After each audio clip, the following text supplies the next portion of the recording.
You've probably seen this viral feta pasta all over the internet recently. Well, we hopped on the bandwagon and gave it a try. First, add about 1.5 cups of cherry tomatoes to a baking dish. Then pour in about half a cup of olive oil and sprinkle in a little salt, but not too much. Remember that feta is quite salty. We also added some freshly ground black pepper, then it was time for the star of the show, a block of feta cheese. You could just bake it now, but we decided to add some more flavor with the addition of fresh thyme plus a little drizzle of olive oil on top. Bake at 400 degrees Fahrenheit for 35 minutes.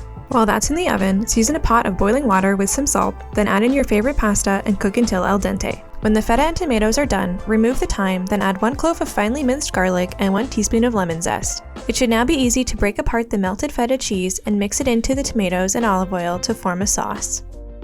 Next, add your pasta, rinsed, pitted, and sliced kalamata olives, and chopped fresh basil or oregano. Mix everything together so the pasta is fully coated in the cheesy sauce, then serve. This recipe is so easy and would make a great weeknight dinner option.